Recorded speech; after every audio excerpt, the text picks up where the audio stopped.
Shalom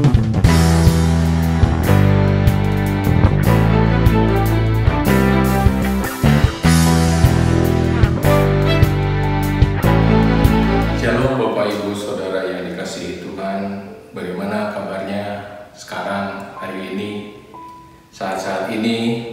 Saya berharap Bapak Ibu dalam keadaan baik. Tidak terasa kita sudah memasuki di awal bulan Mei tahun 2020. Biarlah setiap saudara dan saya senantiasa di dalam perlindungan Tuhan yang senantiasa menyertai setiap saudara dan saya. Kalau kita melihat dan mendengar akhir-akhir ini di dalam situasi yang terus ada di dalam pandemi COVID-19 yang kita rasakan, dan bukan hanya secara lokal tetapi yang kita rasakan juga secara global, yang merubah setiap keberadaan saudara dan saya. Semua bisa berubah, dari pendidikan yang terendah sampai yang tertinggi mengalami perubahan.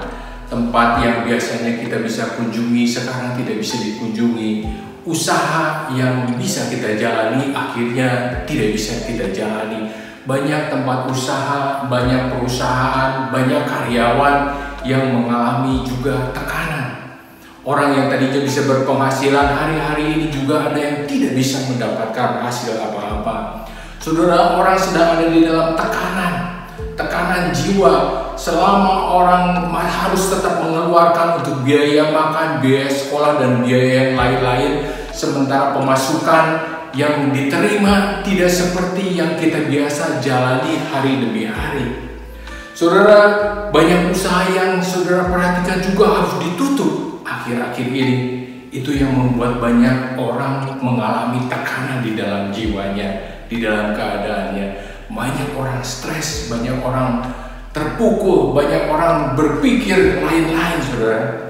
Kalau saudara perhatikan atau baca di Mazmur 42 sampai 43, di situ ada juga ada Bani Korah yang disebut. Mereka juga mengalami banyak tekanan, saudara.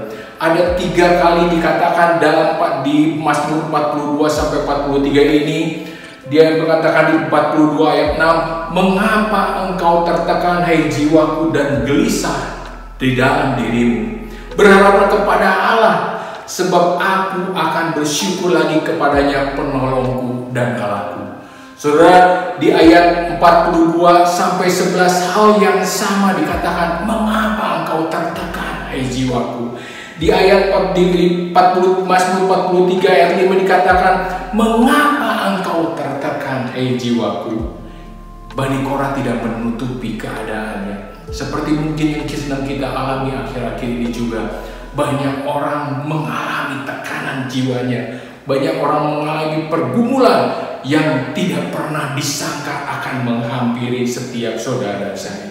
Tetapi firman Tuhan memberi jalan keluar bagi kita, bukan sekedar hanya tahu dan kita merenungi, terus berpikir kenapa ini mesti terjadi. Tapi Tuhan katakan berharaplah kepada Tuhan. Saudara, kalau perhatikan juga tentang Abraham, walaupun dia tidak ada dasar untuk berharap, Abraham tetap berharap juga kepada Tuhan. Di Amsal 1 ayat 3 sampai 5 dikatakan, "Percaya dengan segenap hati, bukan setengah hati, bukan 50% atau 75%, tetapi dengan segenap hati." Amsal 3 ayat 5 dikatakan seperti demikian, "Percayalah kepada Tuhan dengan segenap hatimu, dan janganlah bersandar kepada pengertianmu." Pengertian kita terbatas, tetapi saudara diminta bersandar kepada Tuhan.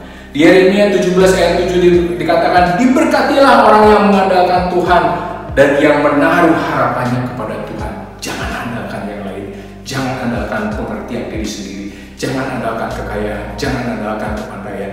Berharaplah hanya kepada Tuhan. Sebab ada berkatnya ketika kita berharap kepada Tuhan. Di Yeremia 17 ayat 5 dikatakan, "Beginilah firman Tuhan, terkutuklah orang yang mengandalkan manusia, yang mengandalkan kekuatannya sendiri, dan yang hatinya menjauh daripada Tuhan."